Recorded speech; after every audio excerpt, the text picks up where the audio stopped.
Bonjour à tous, nous sommes le 15 mars 2018. Bonjour François Asselineau, quelle est votre analyse sur la réforme en cours de la SNCF ? Eh bien, bonjour à toutes et à tous, ça me fait plaisir de vous retrouver. Et nous avons eu un petit décalage d'une semaine parce que j'étais absent, j'étais en Guyane. Et donc nous voici de retour pour ce 59e entretien d'actualité. Alors, la situation de la SNCF. Il y aurait beaucoup à dire.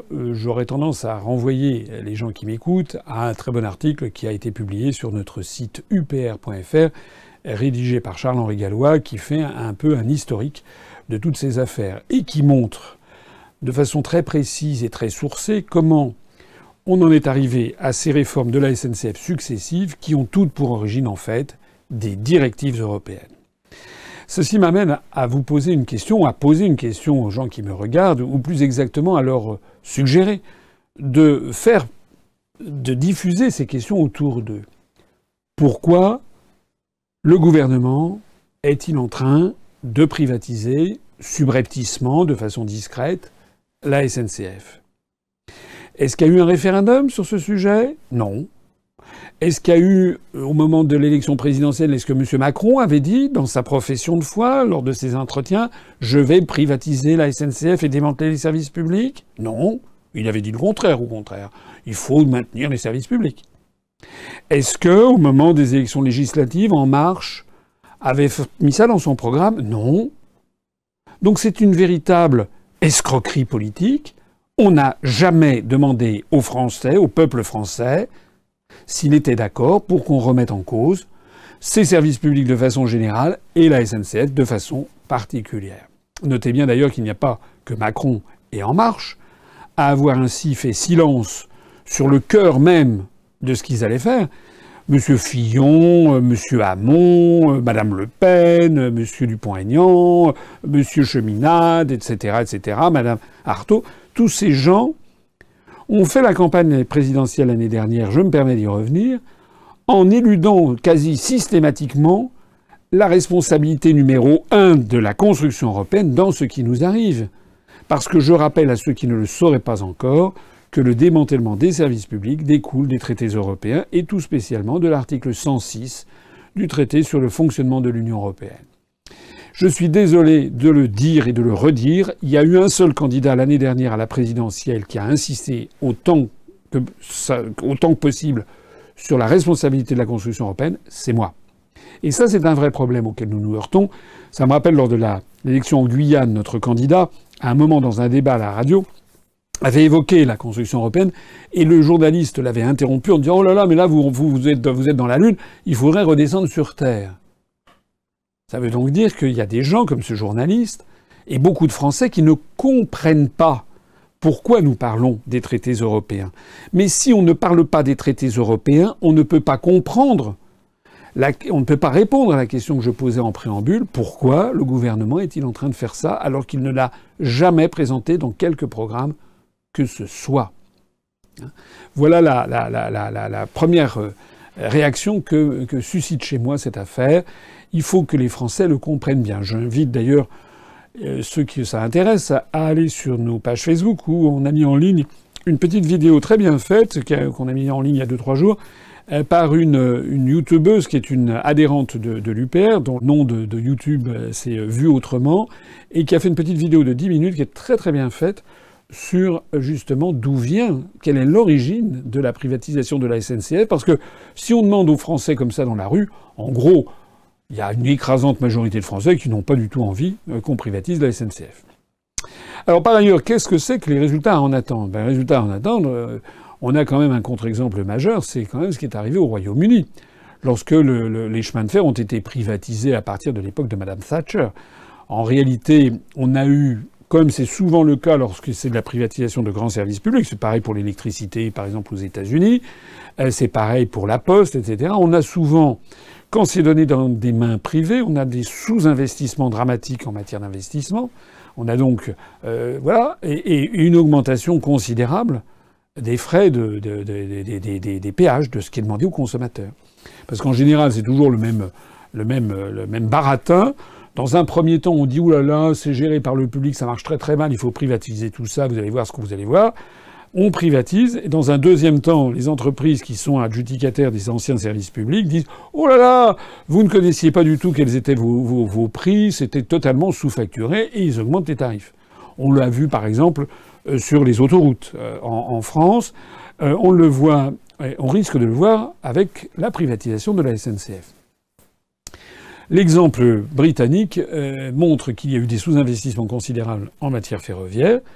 Et actuellement, de ce que je crois savoir, il y a un rapport considérablement plus élevé, qui est de l'ordre, je crois, de 1 à 6, entre ce que coûtent les transports en France, RATP, donc Régie autonome des transports parisiens pour ceux qui n'habiteraient pas en Île-de-France, ou bien la SNCF, par rapport à ce que ça coûte au Royaume-Uni. Pour prendre un exemple, je crois que le pass Navigo en Île-de-France, qui permet de circuler, maintenant que ça a été dézoné, ça permet de circuler dans toute l'Île-de-France, soit avec le métro, soit avec les trains de banlieue. Je crois que ça coûte 75 € par mois. L'équivalent à Londres et dans le Grand Londres, c'est plutôt du style 400 € par mois. Donc on en est, voilà le problème. Et si je dis ça, vous verrez dans la presse, il y a eu des articles là-dessus, il y a de très fortes protestations au Royaume-Uni, justement, notamment de syndicats qui se plaignent du coût très élevé des transports. Alors pour le reste, on ne peut pas non plus être contre toute modernisation. Il est bien évident, les chemins de fer sont apparus en France sous Louis-Philippe, les tout premiers chemins de fer, se sont beaucoup développés sous Napoléon III, puis sous les débuts de la Troisième République, à la fin du XIXe siècle, au début du XXe siècle. Il y fut un temps, au tournant du XXe siècle, où il y avait des petits chemins de fer qui allaient irriguer tous les petits villages de France. Moi, je sais que dans ma campagne, dans la Nièvre, il y a des anciennes routes, voies de chemin de fer qui ont été en général désaffectées dans les années 1970, 75, 80, et qui maintenant n'existent plus, mais qui existaient à l'époque. Alors, il faut avouer qu'au début du XXe siècle, il n'y avait pas d'automobile. Et donc c'était un moyen de désenclaver les campagnes et de faire circuler les citoyens. Maintenant, à partir des Trente Glorieuses, la France, pays très développé, comme tous les autres pays très développés, a misé sur l'automobile individuelle, avec les inconvénients que ça procure, c'est-à-dire des embouteillages, des accidents, des morts, également l'émission de CO2. C'est mauvais pour l'environnement. C'est également la construction de routes et d'autoroutes et de ronds-points un peu partout qui défigurent quand même de plus en plus le paysage. Je crois savoir qu'il y a quand même 8% du territoire national qui maintenant est bitumé et macadamisé. C'est quand même beaucoup. Il y a peut-être même plus que ça. Peut-être 9%. Donc ça, ce sont les inconvénients. Il y a aussi des avantages, bien entendu. C'est la souplesse. C'est que quand une famille circule dans une voiture à 4 ou 5, c'est moins cher que 4 ou 5 places de train. C'est évidemment, on choisit son heure de départ, son heure d'arrivée, on peut partir avec beaucoup de bagages, etc., etc. Bref. Ça, ce sont des évolutions sociétales sur lesquelles on ne peut rien, et il n'est donc pas anormal que la SNCF soit amenée à fermer les lignes non rentables. Mais de là à fermer la SNCF elle-même, il y a un pas que nous ne franchirons pas. La SNCF résulte des grandes nationalisations qui ont eu lieu sous le Front populaire, la Chambre des députés élue en 1936. La SNCF avait été la fusion d'un certain nombre de compagnies de chemins ferroviaires de l'Ouest, du Centre, je ne sais plus quoi. Ça a été fusionné en août 1937 dans une société, la Société nationale des chemins de fer, la SNCF. Et il y avait un vrai état d'esprit d'entreprise. Ça a été des fers de lance aussi du Parti communiste. On en a beaucoup parlé pendant la Résistance. Il y a une espèce d'épopée, de mythologie presque de la SNCF en France. C'est une entreprise qui mettait un point d'honneur à assurer un service public et l'égalité entre les citoyens. Ça prenait une telle caractéristique que dans les années 50, le prix du billet de train était au kilomètre. Et quels que soient les kilomètres, c'était en montagne, quelle que soit la ligne, si c'était des lignes très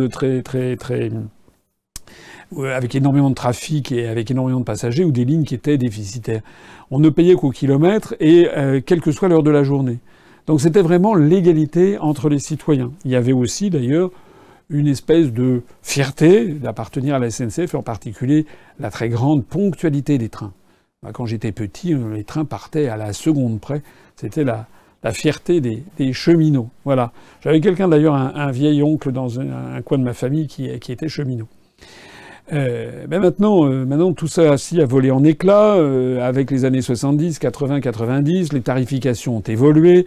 Maintenant, on paye de plus en plus comme quand on prend l'avion en fonction du jour, de l'heure de départ, en fonction des heures de pointe, etc. Ce qui, du point de vue économique, est rationnel. Ce qui, du point de vue de l'agrément, de la douceur de vivre, l'est moins. C'est beaucoup plus stressant maintenant quand on prend un billet de train comme un billet d'avion. On est là, on passe des minutes, des quarts d'heure, des heures à être sur Internet, à calculer. Et puis au moment où on achète le billet, tiens, zut, il a changé, il a augmenté de prix. C'est toute une nouvelle façon de voir le monde qui s'impose.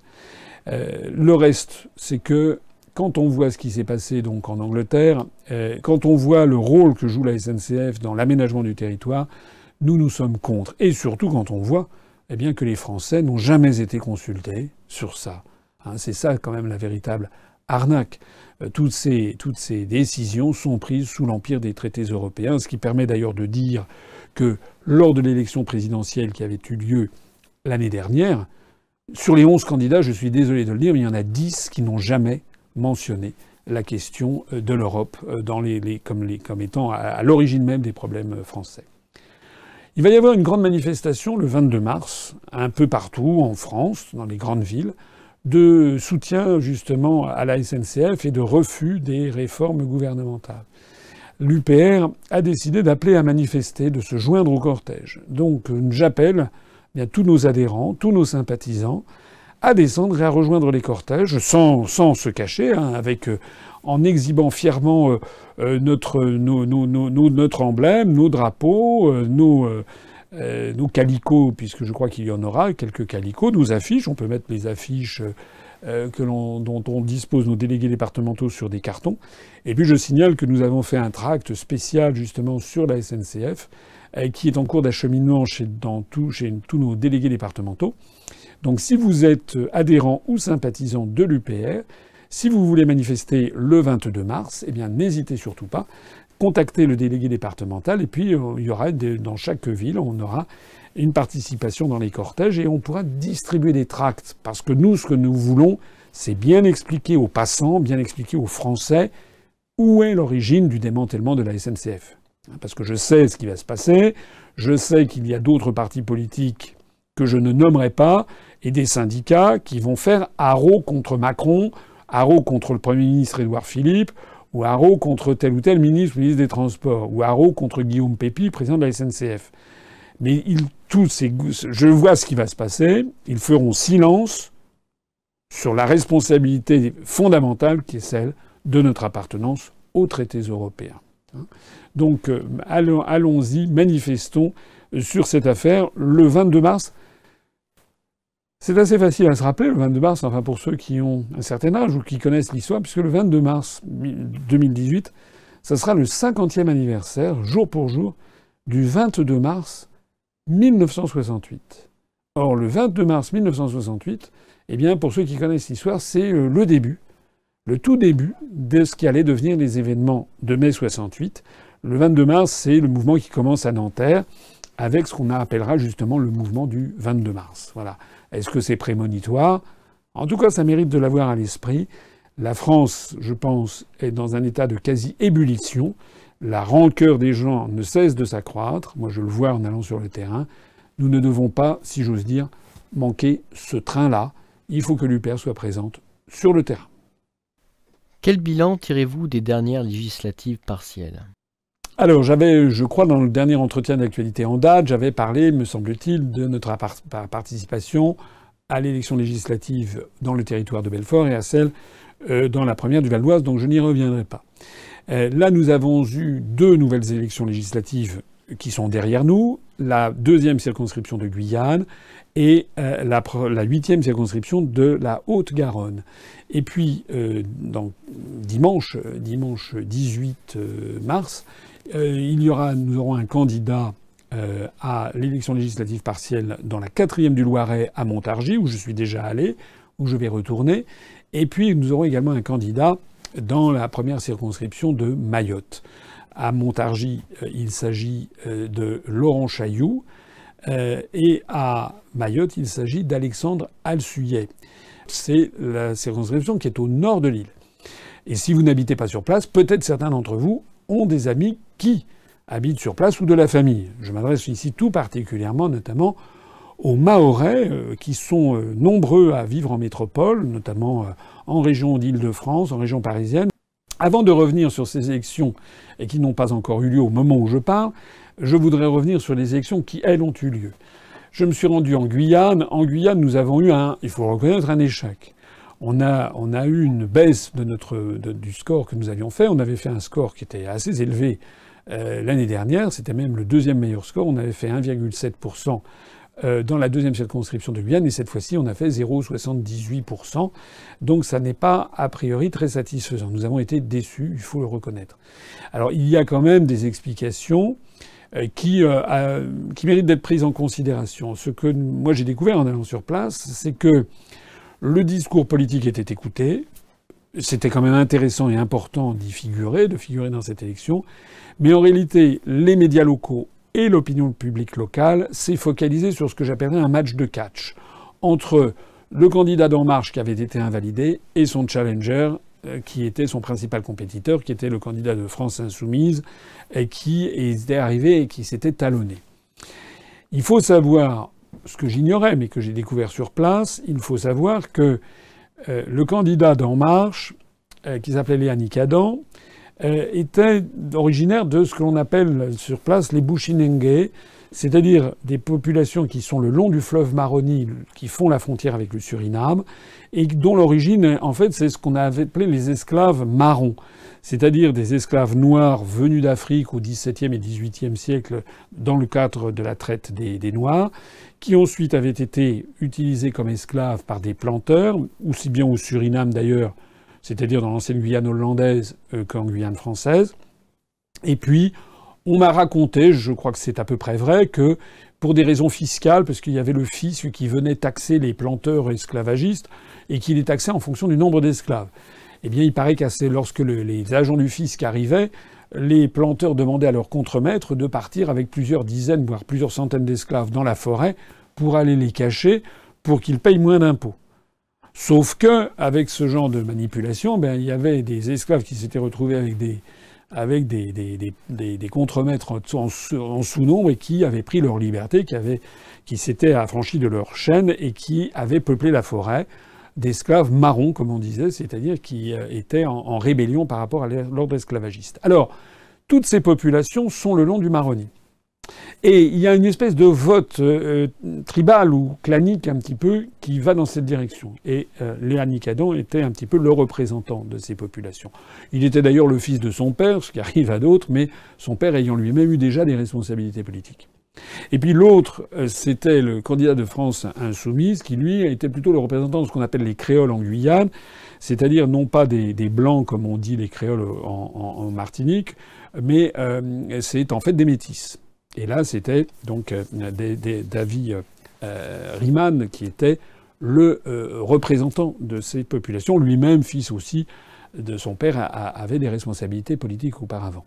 Voilà, donc le vote s'est focalisé. D'ailleurs, au passage, ce David Riemann était soutenu par Léon Bertrand, le maire de Saint-Laurent-du-Maroni, candidat de France Insoumise, donc Léon Bertrand ayant été condamné définitivement pour des actes de corruption, de détournement de fonds. Bref, tout ça n'était pas très reluisant. Alors nous avions un très bon candidat, Georges Mignot, mais qui n'appartenait ni à l'une ni à l'autre de ces deux ethnies. Lui, son père était d'origine métropolitaine et sa mère était d'origine amérindienne. Or, les populations amérindiennes, c'est-à-dire les populations d'origine, elles sont en très petit nombre par rapport à ce qu'elles étaient les occupantes originelles de ces terres, mais elles ont été complètement submergées par les flux d'immigration qui ont eu lieu au long des XVIIe, XVIIIe, XIXe et XXe siècles, et ça continue maintenant. Et donc elles pèsent moins dans le vote électoral.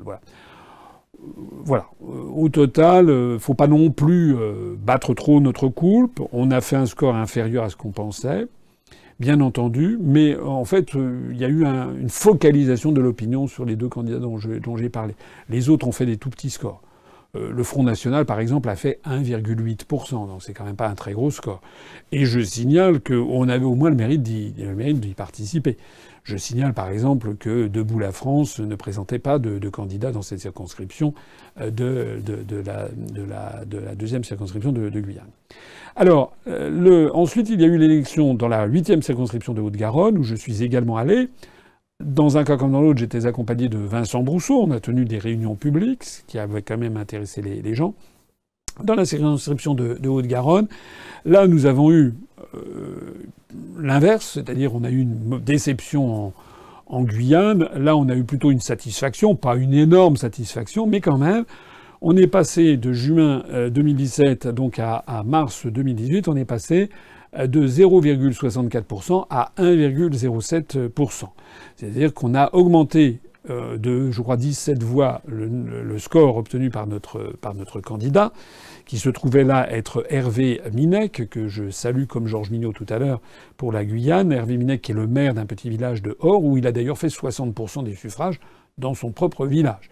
Et là, nous avons augmenté nos voix alors que la participation a beaucoup baissé. Il y avait une participation de 52% en juin dernier. Là, la participation était tombée à 35%. On a donc eu vraiment une augmentation assez significative. Alors évidemment, il y a des gens qui pourront dire ça reste autour de 1, etc. C'est vrai, bien sûr. Mais passer de 0,64 à 1,07, c'est quand même pas si mal. D'autant plus que dans cette circonscription de Haute-Garonne, le candidat de la droite classique, les Républicains, qui a succédé l'année dernière, c'est un candidat de l'UDI, mais enfin entre l'UDI et les Républicains, c'est à peu près pareil. Eh bien, il a perdu la moitié de ses voix et il a fait 4,8. De telle sorte que le candidat de l'UPR dans la 8e circonscription de la Haute-Garonne a fait quand même 22 ou 23% des voix du candidat Les Républicains. J'aimerais avoir 22% du temps de parole sur tous les grands médias français, du temps de parole accordé à M. Wauquiez. Hein, voilà. Les autres candidats, il y avait... on a assisté en fait à ce à quoi on assiste dans les autres élections législatives partielles, c'est-à-dire à une baisse de En Marche partout, sauf en Guyane, mais pour les raisons très particulières que j'ai évoquées. Mais partout, En Marche baisse réellement, de l'ordre de -5, -6, -10%. Ça, c'est quand même... j'ai pas vu beaucoup la presse, d'ailleurs, en parler, mais c'est quand même une sanction constante contre le gouvernement. Hein. On dit les Français... Pas du tout, les Français n'approuvent pas du tout ce qui se passe. Il suffit de voir les élections législatives partielles, à chaque fois, En Marche chute lourdement. En Haute-Garonne, on a eu un formidable poussé du Parti socialiste. Mais là aussi, c'est un vote extrêmement local. Le candidat est un candidat très bien implanté du Parti socialiste, puis c'est un endroit où le Parti socialiste est très fort. Donc il a eu une augmentation très importante de son score, mais aussi bien ça serait ailleurs un autre opposant au système. Ce qui est notable dans la circonscription de Haute-Garonne, c'est que tous les grands partis, à part le Parti socialiste, ont baissé. Ils ont baissé de 3-4 points. Par exemple, le Front National a baissé, France Insoumise a baissé, les Républicains se sont effondrés, le Parti communiste français a baissé. Voilà, donc ils ont tous baissé. Et parmi les très rares qui ont monté, à part le Parti socialiste, il y a eu nous, justement, qui avons grimpé. Voilà. Quelle analyse faites-vous de la situation à Mayotte ? S'agissant de la situation à Mayotte, nous avons à 2 reprises émis un communiqué de presse pour réclamer du gouvernement qu'il suspende l'élection et qu'il la reporte de quelques jours, voire de quelques semaines, parce que l'île est dans une situation de quasi-insurrection et donc les opérations de vote ne peuvent pas avoir lieu normalement. En tout cas, les opérations de la campagne. Notre candidat Alexandre Alsuyer s'est retrouvé dans une situation quand même catastrophique avec les militants que nous avons sur place. On n'en a pas des centaines, mais on a quand même un certain nombre de militants. L'île étant... Les voies de communication étant barrées partout, nous n'avons pas pu aller coller les affiches électorales sur tous les panneaux électoraux. On n'a pas pu distribuer les tracts. Alexandre n'a pas pu utiliser tout son temps de parole. Comment dirais-je, lorsque nous avons publié le deuxième communiqué de presse, c'est-à-dire ce 15 mars, pardon, on a, au moment où on a envoyé ça, les circulaires électorales n'étaient toujours pas arrivées. Donc il y a quand même un véritable déni de démocratie qui se passe là-dedans. Nous avons demandé le report de l'élection. Ce qui ne veut pas dire que si élection il ne faut pas les voter pour Alexandre Alsuillet et Laurent Chailloux dans le Loiret. Je terminerai par une toute petite anecdote, et qui est vraie, et qui est assez extraordinaire. En fait, c'est une double anecdote sur En Marche. Lorsque j'étais avec Vincent Brousseau dans un petit village qui s'appelle Mana, au nord-ouest de la Guyane, on a vu arriver un 4x4 flambant neuf avec des grandes affiches, sur En Marche, parce qu'ils ont beaucoup d'argent, ce qui n'était pas notre cas. Et puis on a vu sortir de là deux personnes qui avaient des affiches, des casquettes En Marche pour le candidat Léanique Adam, et puis qui, quand ils m'ont vu, se sont précipités vers moi en disant « Ah, monsieur Asselineau, on vous connaît, on vous a vu à l'élection présidentielle, est-ce qu'on peut avoir une photo, un selfie, etc., une dédicace ?» Alors j'ai dit « Très bien, c'est ce qu'on a fait. » Et puis je leur ai dit « Mais pourquoi est-ce que vous ne votez pas pour notre candidat, pour Georges Mignot ?» Et on dit « Ah non, nous on fait la campagne de Léanique Adam, de En Marche. » Mais j'ai dit « Mais justement, pourquoi vous faites la campagne d'En Marche, puisque vous avez l'air de trouver que ce que nous disons est très bien ?» Et ils me répondent « De toute façon, on vote pas. » Je dis « Ah bon, et pourquoi ?»« Parce qu'on n'est pas français. » Je dis « Ah bon ?» En fait, c'était des Surinamiens qui étaient, avec une carte de séjour de 10 ans, ils n'étaient pas illégaux, mais ils étaient là, des gens du Suriname, qui ne votent pas et qui faisaient la campagne d'En Marche. À votre avis, est-ce qu'ils le faisaient gratuitement? La réponse est non. Évidemment. Évidemment. Donc c'est toute la différence entre un l'UPR et un mouvement comme En Marche. C'est-à-dire que nous, tout le monde, les gens qui m'écoutent le savent bien, nous n'avons que des bénévoles. Et puis l'autre anecdote qui concerne En Marche, c'est à Saint-Gaudens. C'est à peine croyable, mais là, il y a comme témoin Vincent Brousseau qui était avec moi et également Hervé Minec, qui était le candidat, qui était également présent. Et encore, je crois, un autre de nos militants. C'était la fin du marché à Saint-Gaudens. On avait distribué des tracts, on avait serré des mains, parlé avec pas mal de gens. Et puis d'un seul coup, voilà que quelqu'un arrive avec un badge En Marche. C'était le premier que l'on voyait. Le seul premier militant avec des tracts En Marche. Et il nous aborde, et il nous dit « Ah, de quel parti êtes-vous » Alors on dit ben, UPR. Et il me demande « Mais au deuxième tour, est-ce que vous allez vous désister pour En Marche ?» Alors j'ai dit « Attendez, excusez-moi, mais d'où venez-vous, monsieur ?»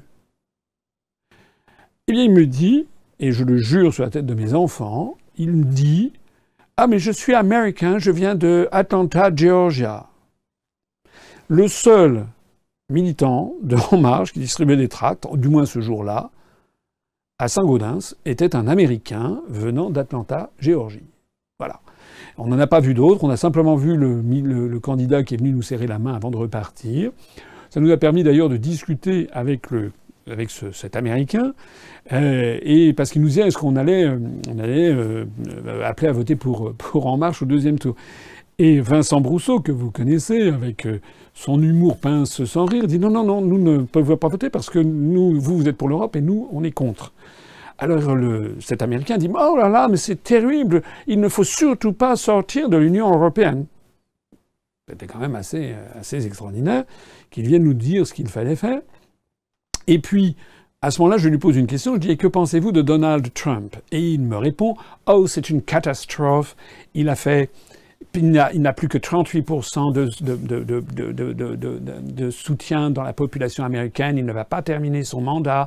Sans doute n'en a-t-il plus que pour 1 an. C'est un scandale qui couvre, qui est bien pire que le Watergate. C'est le scandale, c'est Poutine qui l'a fait élire. Alors j'ai rigolé, j'ai dit, vous croyez vraiment que c'est Poutine qui a fait élire Donald Trump? Je sais pas, moi, quand je lis des analyses sociologiques dans des journaux sérieux, on apprend que c'est les blue collars, les white collars, le Middle West. Il y a quand même il y a le peuple américain qui en avait assez de l'establishment, et ça existe aussi, quoi. Ça, c'est pas Poutine. Si, c'est Poutine qui a fait élire, Donald Trump, le scandale va sortir. Alors, À ce moment-là, Vincent Brousseau dit oui, mais de toute façon, nous, ça ne nous concerne pas. Nous, ce que l'on veut, c'est faire comme les Britanniques le Brexit. Et voilà que notre Américain dit mais le Brexit, c'est également Poutine qui a fait le Brexit. Alors là, on commençait à se demander s'il se moquait de nous, mais pas du tout. Et comme à ce moment-là, Vincent, ne perdant pas son sourire, dit mais nous, ce que l'on veut, c'est faire le Frexit, notre Américain nous a dit, qui était encore une fois le militant d'En Marche à Saint-Gaudens, nous a dit « Ah, mais si vous voulez le Frexit, allez donc voir votre ami Vladimir pour qu'il vous donne de l'argent. » J'ai vu, pour clore cette anecdote ahurissante, j'ai vu qu'il y a je ne sais plus qui a récemment dit que les élections en Italie, qui ont vu donc le triomphe des partis eurocritiques, que ce soit la droite avec la Lega et que ce soit le mouvement 5 étoiles, eh bien il y a une analyste américaine, je sais pas quoi, qui a dit qu'il paraît que c'était Vladimir Poutine, que c'était les Russes qui étaient aussi derrière. Finalement, ça serait plus simple de savoir derrière quoi les Russes ne sont pas, puisque semble-t-il que désormais en Occident, dès qu'il y a une élection qui déplaît à l'oligarchie, c'est de la faute de Vladimir Poutine. Quelles autres actualités ont retenu votre attention sur la scène européenne? Alors, il se passe beaucoup de choses en ce moment en Europe. Le 14 mars, donc, le nouveau gouvernement allemand a pris ses fonctions avec la chancelière Merkel qui a été investie pour un 4e mandat. C'est un tour de force. Elle est en train de se hisser au niveau du chancelier Bismarck, mais elle est quand même extrêmement affaiblie. Et son soutien à l'investiture a été très chichement mesuré par les députés.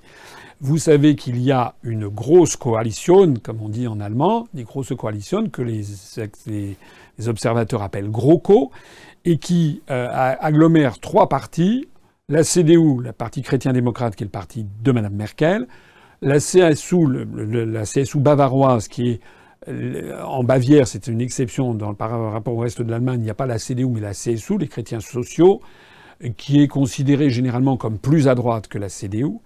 Et puis, mais ils sont presque toujours alliés. Et puis enfin, le Parti socialiste, le Parti social-démocrate, le SPD.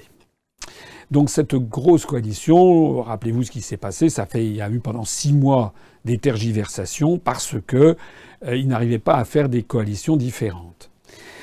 Alors, Mme Merkel a pris ses fonctions. Elle a été flanquée de 2 personnes. D'une part, de M. Scholz, qu'il ne faut pas confondre avec M. Schulz. Martin Schulz, c'était l'ancien président du Parlement européen. Il a été à la tête du SPD, et puis il s'est ramassé des très très mauvais résultats. Il avait dit qu'il ne ferait jamais alliance avec Mme Merkel. Et puis au dernier moment, il a dit qu'il allait faire alliance et qu'il allait prendre un poste de ministre. Tout cela, là, il s'est suicidé politiquement. Il a été dégagé de la scène politique. Martin Schulz a disparu. En revanche, on voit l'apparition de quelqu'un d'autre qui s'appelle Olaf Scholz. Et ce monsieur Scholz, du SPD, devient le nouveau ministre des Finances. Ministre des Finances socialiste, mais enfin de socialiste pour rire. Un socialiste version Manuel Valls. C'est-à-dire que monsieur Scholz fut ministre du Travail au moment, sous Gerhard Schröder, au moment des grandes réformes Hartz I, II, III et IV, c'est-à-dire au moment où on a créé des tout petits boulots en Allemagne payés 3 fois rien. Donc en fait, il approuve le démantèlement du droit du travail imposé par les traités européens. Il a également été l'un des auteurs du fait de porter l'âge du départ à la retraite en Allemagne à 67 ans. D'ailleurs, au passage, on a appris ces jours-ci, par des statistiques de l'Office de statistique européen, le développement de la pauvreté chez les chômeurs, qui est très important, et en particulier en Allemagne. Parce que l'Allemagne nous est toujours présentée comme un pays modèle. En réalité, ça n'est pas le cas. Il y a une paupérisation chez les chômeurs allemands qui est tout à fait considérable. Et d'ailleurs, d'après ces mêmes statistiques, on apprenait que le nombre de personnes pauvres avait monté dans la zone euro de 2006 à 2016, avait monté de 2,2 points. Dans l'ensemble de l'Union européenne, avait monté de 1,7 points. C'est-à-dire que dans l'ensemble de l'Union européenne, la pauvreté ne cesse de se développer, mais la pauvreté augmente encore plus vite dans la zone euro. C'est l'un des graphiques, une des statistiques les plus cinglantes qui soit sur l'échec effrayant que représente l'euro et l'euro en matière de développement. Rappelez-vous ce qu'on avait dit aux Français sur l'euro, qu'elle allait apporter plus de croissance et plus d'emplois. Alors, donc ça, c'est pour Monsieur Scholz, Olaf Scholz, donc qui va être ministre des Finances, mais dont il ne faut rien attendre de particulier, qui aille dans le sens de Macron ou de l'union de transfert. C'est-à-dire qu'il va s'inscrire dans les pas de son prédécesseur Wolfgang Schäuble, c'est-à-dire hors de question que l'Allemagne accepte, si peu que ce soit, de financer ad vitam aeternam les déficits des pays du sud de l'Europe. Ça, faut absolument en être certain. Alors, Madame Merkel, lorsqu'elle a signé le Koalitionsvertrag, c'était le contrat de coalition, le 12 mars, elle était flanquée donc de Olaf Scholz à sa gauche et à sa droite d'un monsieur qui s'appelle Monsieur Seehofer, qui est très très grand, qui est un espèce de géant, qui lui est de la CSU. Et lui, il devient le ministre de l'Intérieur, de la Construction et de la Patrie. Heimat en allemand. Voilà, ministre de l'Intérieur et de la Patrie. Je ne sais pas très bien comment ça serait perçu dans les médias français s'il y avait un gouvernement français et dont le locataire de la place Beauvau serait ministre de l'Intérieur et de la Patrie. On hurlerait probablement dans les médias français à un gouvernement d'extrême droite ou crypto-fasciste. En attendant, c'est le titre du ministre de l'Intérieur. Alors lui, c'est la CSU, qui est vraiment un allié très très à droite. A priori, ce gouvernement va donc mettre le holà sur les problèmes migratoires. Vous savez que ça a beaucoup déstabilisé Madame Merkel. Elle a accepté l'arrivée sur le sol allemand, contre la volonté des Allemands, de, je crois, au moins 700 000 migrants. Ces gens venus notamment de Syrie et acheminés notamment dans des conditions sur lesquelles il faudrait mener une enquête, puisque d'après, c'est pas des rumeurs, c'est des articles de presse entiers qui ont été consacrés à ça, eh bien on sait qu'il y a derrière ça les actions de M. George Soros, qui a contribué à financer ces opérations. Alors voilà le nouveau gouvernement allemand. Qu'est-ce qu'on peut en attendre? On a publié un dossier sur notre site internet que je vous suggère d'aller lire, qui est très très bien, qui a été pour l'essentiel rédigé par Alain Moreau, qui est un de nos adhérents vivants en Allemagne, qui a fait un très bon dossier. Dossier qui a été ensuite relu, peaufiné par Vincent Brousseau, puis relu et peaufiné par moi-même, comme c'est toujours le cas à chaque fois qu'on publie quelque chose sur le site. Franchement, je pense que c'est un bon dossier qui fait bien le point sur la situation en Allemagne et où on prouve qu'en fait, M. Macron est complètement isolé sur la scène européenne et internationale, avec ses projets délirants de réforme de la zone euro, de défense européenne, de listes transnationales, etc. Tout ça, c'est du pipeau, en réalité, et notamment, non seulement l'Allemagne, mais aussi les Pays-Bas, et de façon plus générale, tous les pays du nord de l'Europe sont totalement vent debout contre les élucubrations de Macron, qui d'ailleurs sont un peu les mêmes que les élucubrations de Jean-Claude Juncker. Ils disent à peu près la même chose, ce qui donne à penser qu'il y a peut-être derrière tout ça certains cénacles euro-atlantistes qui essayent de faire passer par l'intermédiaire de ces deux marionnettes des projets de réforme de l'Europe. En attendant, ce qui est tout à fait fascinant, c'est de voir que Macron, lorsqu'il se rend au Royaume-Uni, il dit à la BBC que s'il y avait un vote en France sur le Frexit, probablement les Français voteraient pour, ce qui est quand même incroyable.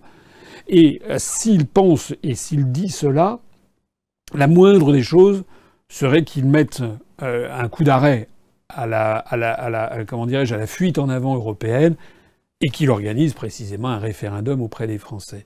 C'est pas ce qu'il fait. Il donne l'impression d'une fuite en avant et il donne l'impression décidément d'être complètement coupé de son peuple, alors que les Allemands, les Anglais, les Néerlandais, les Scandinaves, à tout prendre, respectent quand même davantage les principes de souveraineté populaire.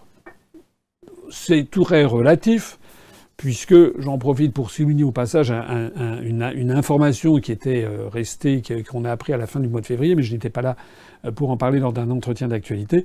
Cette information absolument extraordinaire, venue des Pays-Bas, où le gouvernement de M. Rutte, Mark Rutte, le Premier ministre néerlandais, a décidé de supprimer le référendum d'initiative populaire. Voilà, tel quel.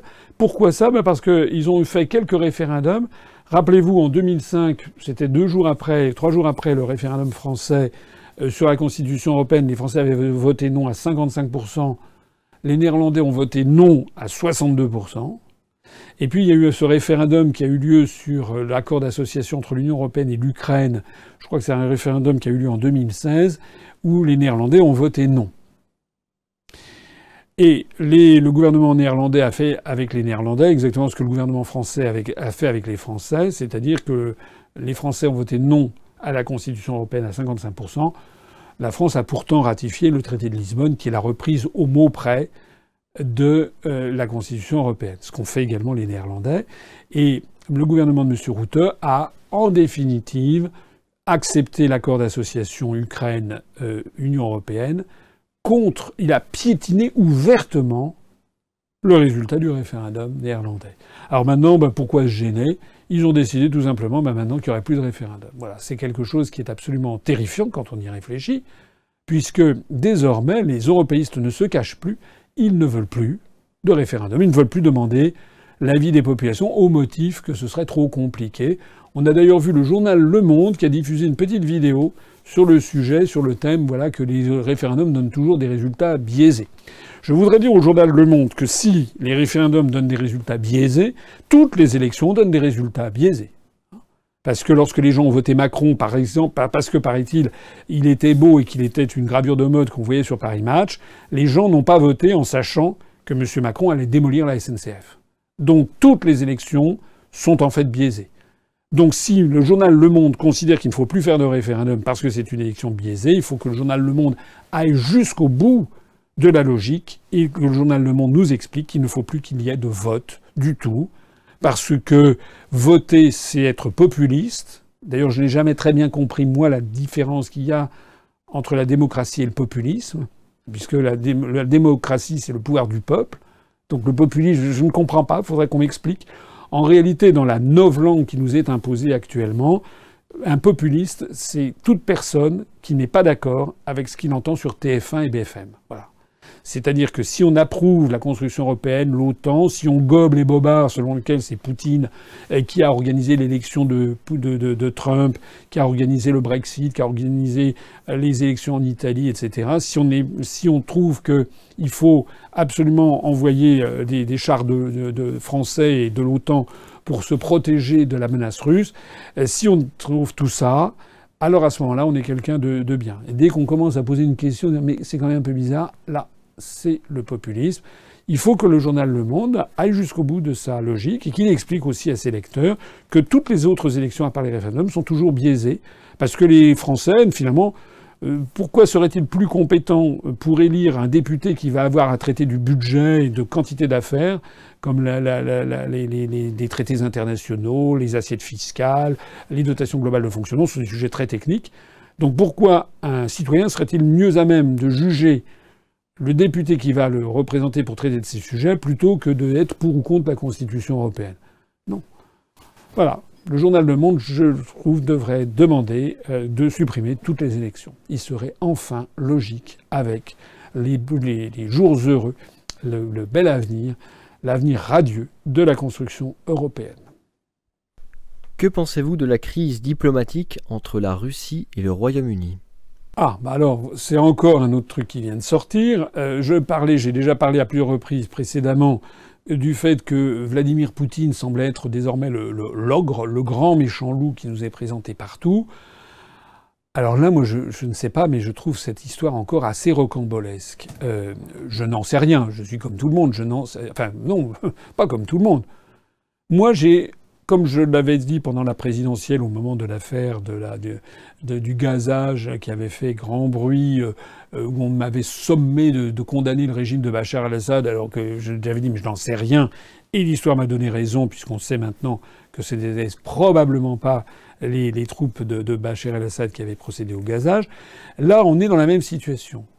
On nous somme, à travers tous les pays occidentaux, de croire que la Russie a commandité l'assassinat d'un agent double, d'un ancien espion russe qui avait été retourné par les Britanniques, et de sa fille, par l'usage d'un gaz innervant, le Novitox ou quelque chose comme ça, qui serait produit par les Russes. Et donc, d'un seul coup, le gouvernement britannique dit que c'est un immense scandale. Et puis, la France, l'Union européenne, le Donald Trump, l'OTAN, tout le monde y met son grain de sel. C'est un scandale, la Russie très méchante. Je n'en sais rien. Mais moi, je raisonne logiquement. Je raisonne logiquement. Qui était le type qui a été, d'ailleurs, au moment où je parle, il n'est pas mort, il est dans un état critique avec sa fille. C'était un agent double qui a, je crois, 66 ans, et qui avait été échangé par la Russie aux alentours des années 2000 contre 10 espions russes. Et si la Russie l'avait échangé, c'était un Russe qui avait été retourné par les Britanniques, mais qui avait été arrêté en Russie. Si les Russes l'avaient relâché il y a 18 ans, c'est que, voilà, il n'était plus, il ne menaçait plus grand-chose. Il n'était plus menaçant. Et donc ce type s'était réfugié au Royaume-Uni.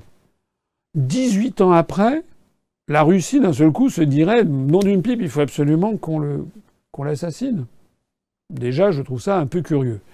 Ce que je trouve également très curieux, c'est que ça se produit à 2 jours de l'élection présidentielle en Russie, où tous les observateurs savent bien que Vladimir Poutine va être réélu triomphalement pour un 4e mandat. C'est quand même, pour le moins, mal choisi. Si j'étais Vladimir Poutine et si je voulais assassiner tout le monde, je dirais je vais pas faire ça juste avant mon élection. Je dirais je vais attendre quelques jours. Ça fait 18 ans qu'il attendait, on pourrait attendre encore quelques jours, non? Ça tombe sous le sens. Troisièmement, il va y avoir cet été la Coupe du monde de football en Russie. Et donc, je me dirais, ça va faire mauvais genre. Il risque d'y avoir des campagnes de boycott, ce qui d'ailleurs vient d'avoir lieu, puisque le gouvernement de Mme Theresa May a pris des mesures de rétorsion en disant c'est la Russie. Et donc, ils ont expulsé 23 diplomates russes censés appartenir au service de renseignement, ce qui est probable. Et Mme Theresa May a dit, mais de toute façon, ni le membre du gouvernement, ni les membres de la famille royale, Kate Middleton, ça sera à Bézef, elle ne pourra pas aller en Russie, et ni les membres de la famille royale ne pourront se rendre en Russie pour la Coupe du monde de foot. Là aussi, je trouve ça vraiment étonnant. Alors, il faut appliquer à tout ça, vous savez, un dicton latin, qui prodet, comme on disait en latin, c'est-à-dire à qui ça profite. À qui profite le crime. J'ai beau tourner et retourner cette affaire dans tous les sens, je ne comprends en aucun cas quel pourrait être l'intérêt de la Russie d'avoir commandité un truc pareil à ce moment-là. C'était le pire moment, et en plus pour quelqu'un qui vivait depuis 18 ans en Russie, en Grande-Bretagne, et qui ne représentait plus aucun risque pour la Russie. Je ne comprends pas. J'ai vu une vague explication comme quoi ça serait en fait un billard à 4 bandes, ça serait en fait, il aurait assassiné ce type pour envoyer un message par rapport à un type qui serait en possession d'éléments prouvant que Donald Trump a été élu par Vladimir Poutine. On retombe sur notre militant d'En Marche de Saint-Gaudens, Haute-Garonne. C'est dingue. C'est complètement dingue. Alors la cerise sur le gâteau de cette affaire, c'est que j'ai vu les médias qui se sont précipités sur un monsieur d'un âge vénérable, qui a, je crois, 85 ou 86 ans, et qui est russe, qui est l'inventeur de ce gaz innervant qui, paraît-il, est 5 à 6 fois plus violent que le VX qui avait servi à assassiner le demi-frère de Kim Jong-un à l'aéroport de Kuala Lumpur il y a quelques mois. Et donc ce monsieur, cet inventeur russe de ce gaz innervant, figurez-vous qu'il vit aux États-Unis depuis une vingtaine d'années. Et qu'il a expliqué que seuls les Russes savaient fabriquer ce gaz que lui-même a inventé. Ben, on nous prend pour quoi? On nous prend pour des billes. L'inventeur de ce gaz, donc celui qui a inventé le gaz, qui connaît la formule par cœur, il vit aux États-Unis depuis 20 ans et il explique que seuls les Russes savent le fabriquer. C'est-à-dire que les États-Unis, non, les Américains, quand ils lui ont donné la carte verte ou le passeport américain, ils se sont jamais dit, tiens, au fait, vous pourriez peut-être nous donner la recette. Hein, c'est peut-être un peu moins secret que la recette du Kentucky Fried Chicken ou du Coca. Vous pourriez peut-être nous donner. Non. On nous prend pour des billes. Donc moi, je trouve dans toute cette affaire, le plus extraordinaire, c'est la réaction de l'ensemble des pays d'Europe, et notamment de la France. Parce que il n'y a même pas eu d'enquête. Le type, j'allais dire le cadavre est encore chaud, il n'est même pas mort. Le type n'est même pas mort que tout de suite on prend des mesures de rétorsion Et vous avez, comment dirais-je, Macronet, là, à l'Élysée, là, qui nous dit tout ça, tout le monde le doigt sur la couture du pantalon, c'est Poutine, c'est Poutine, c'est Poutine, c'est Poutine. Bon, je sais pas, moi je trouve ça dingue. Je trouve ça, j'ai l'impression que les pays occidentaux sont dirigés de façon délirante.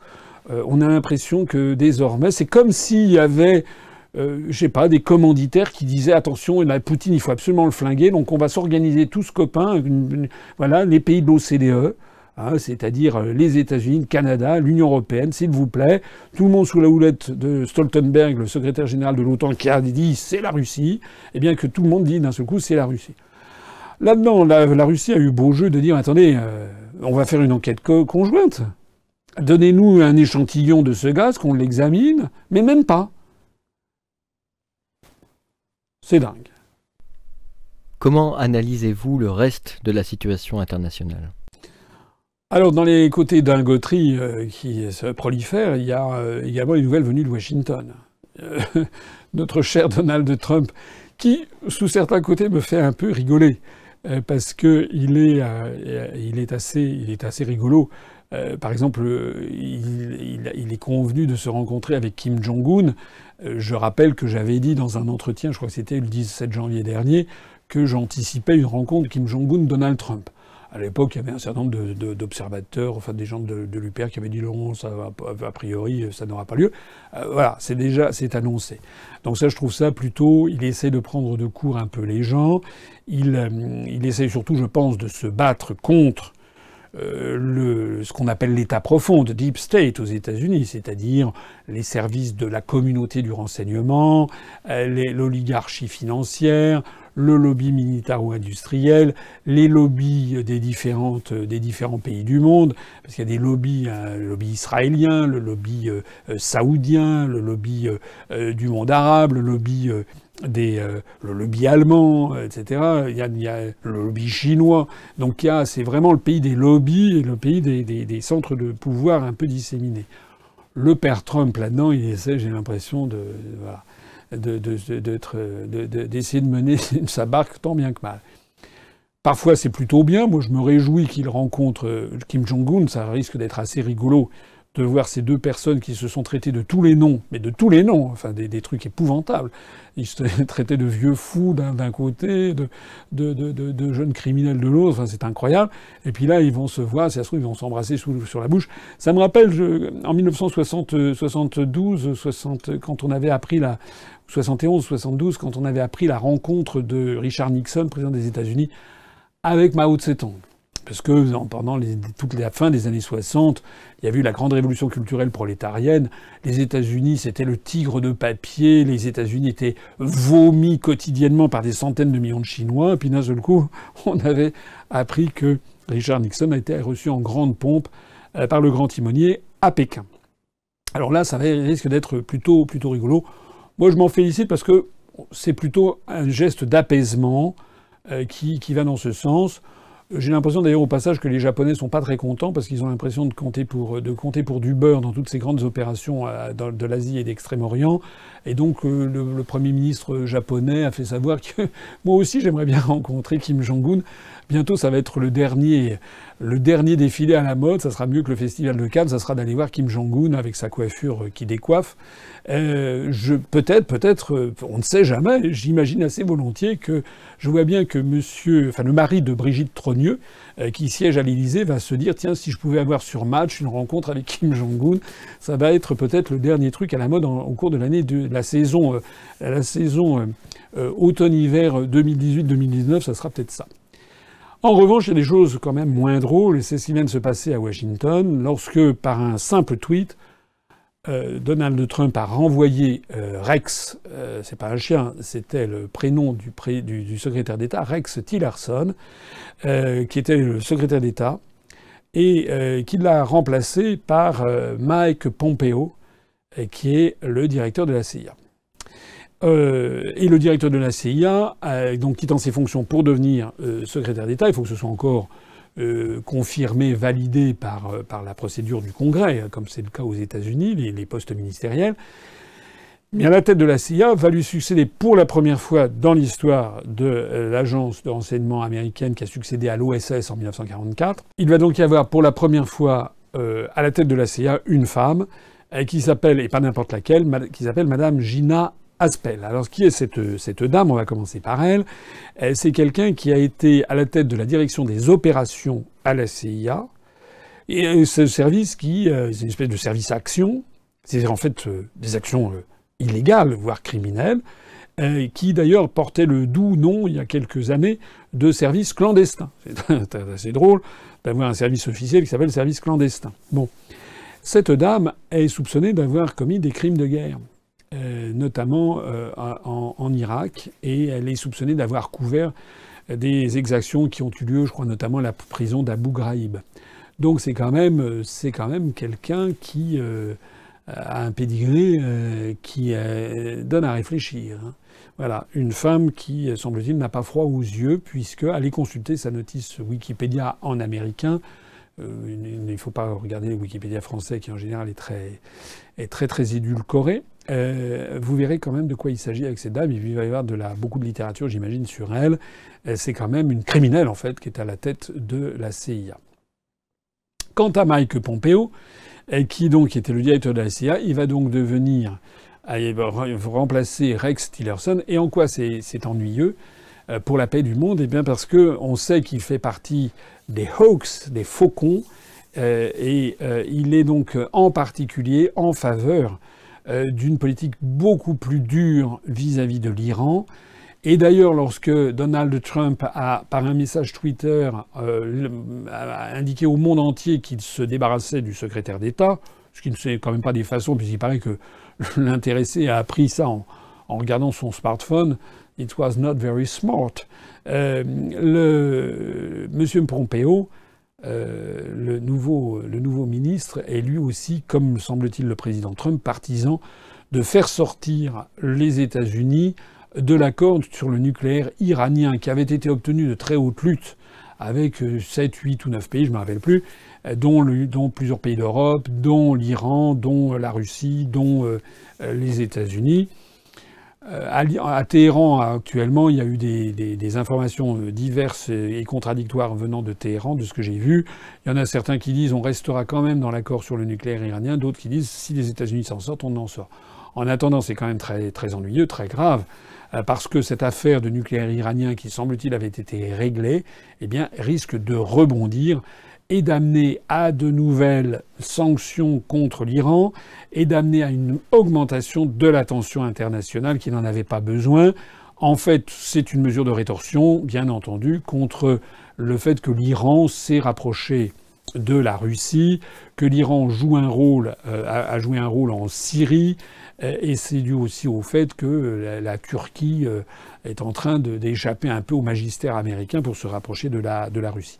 On est vraiment dans la grande géopolitique, mais tout ceci est quand même très inquiétant, parce que, mis bout à bout, quand on voit les attaques, l'attaque contre, à mon avis, là, je ne vois pas l'intérêt de la Russie sur cette affaire d'espions russes, mais j'ai l'impression qu'il s'agit de chauffer l'opinion publique pour continuer à décrire la Russie comme étant l'ennemi numéro 1 de la paix du monde.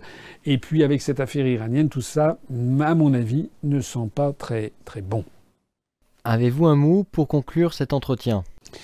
Alors, en fait, je voudrais un sujet international que je n'ai pas encore évoqué, et qui est celui de... On a appris, c'était il y a 2 jours, que la Commission européenne vient de débloquer une nouvelle tranche d'aide à la Turquie pour qu'elle puisse gérer l'afflux des immigrants syriens, des réfugiés syriens. Alors je voudrais attirer très solennellement l'attention des gens qui m'écoutent. Il s'agit d'une tranche sur 2 ans, pour les années 2018 et 2019, de 3 milliards d'euros, sachant qu'il y avait déjà eu 3 milliards d'euros de débloqués sur les années 2016 et 2017. 3 milliards d'euros donnés par l'Union européenne à la Turquie pour qu'elle gère ses problèmes d'immigration, les migrants syriens. J'insiste là-dessus parce que les gens qui m'écoutent normalement le savent, mais c'est toujours bon de le rappeler. l'Union européenne ne produit pas d'argent. L'argent qu'elle donne, c'est l'argent qu'ont donné les États membres. Et je rappelle que la France participe à hauteur d'environ 17%, 16 à 17% du budget de l'Union européenne. Ça veut donc dire que les 3 milliards d'euros qui vont être donnés au cours des 2 prochaines années à la Turquie ont été financés par vous et moi, par le contribuable français, à hauteur de à peu près 16 à 17% de 3 milliards, c'est-à-dire en gros 500 millions d'euros.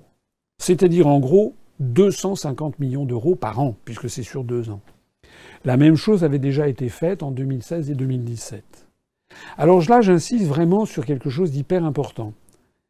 C'est que 2016, 2017, 2018, 2019, rien que sur l'affaire des migrants, parce que par ailleurs, il y a les fonds dits de mise à niveau de la Turquie pour entrer dans l'Union européenne, qui continuent d'être abondés par la France, mais rien que sur l'affaire des migrants, le contribuable français, sans qu'il le sache, et sans que les Turcs, le peuple turc ne le sache non plus, tout le monde attribuant ça à l'Union européenne, le contribuable français aura donné 250 millions d'euros par an à la Turquie pour qu'elle gère ses problèmes d'immigration.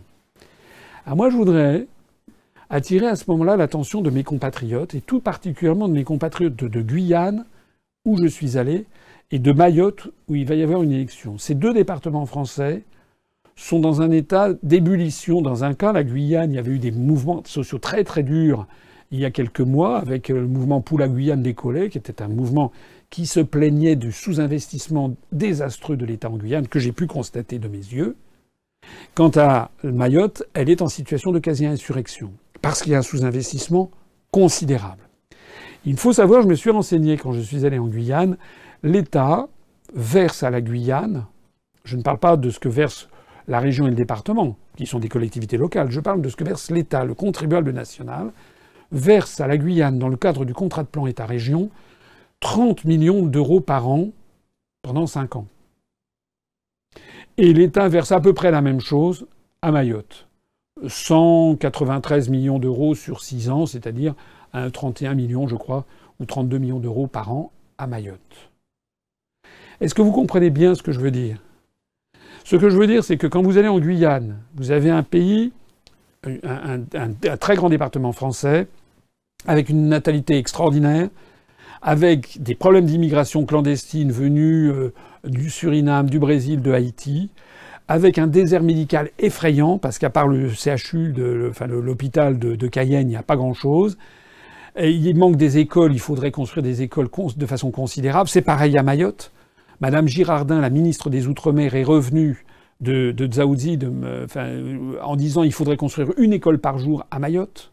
Il y a des problèmes d'immigration clandestine qui viennent des Comores, que M. Macron le sait mieux que quiconque, puisqu'il avait trouvé très malin de plaisanter sur les gens qui mouraient en disant on pêche du Comorien dans le canal de Mozambique.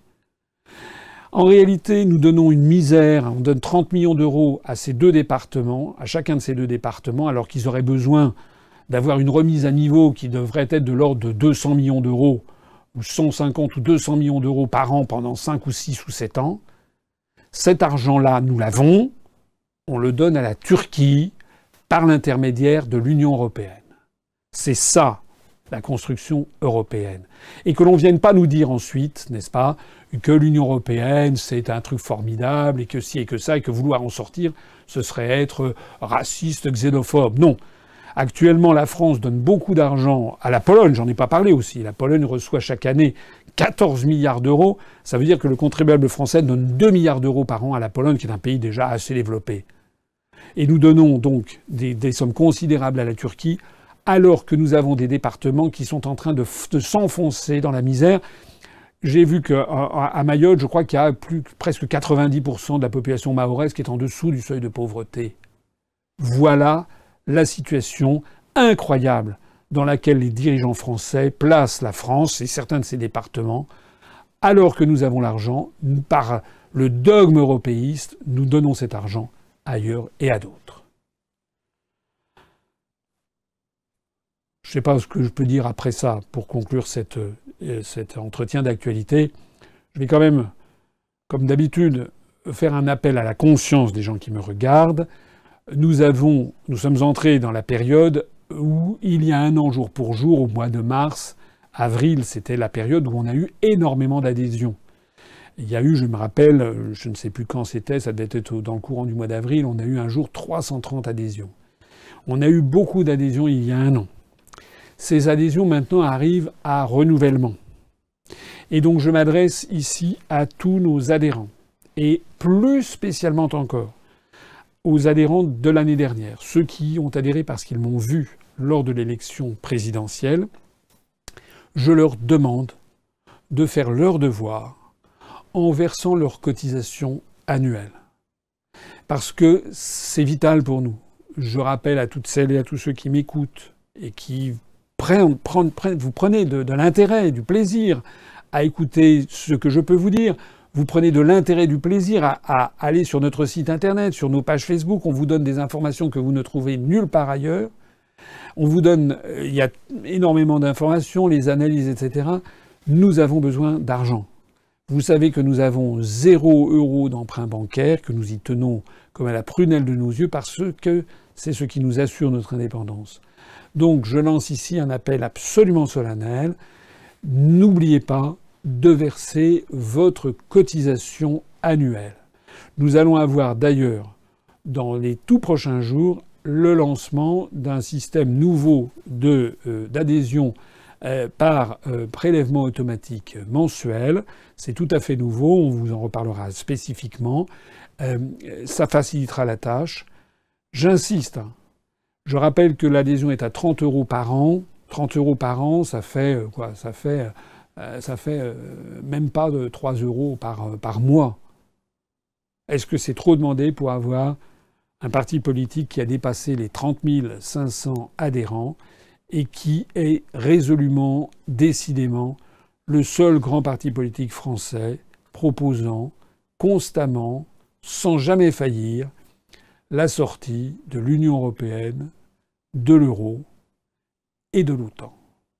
Songez à faire votre devoir pour que vive la République et vive la France.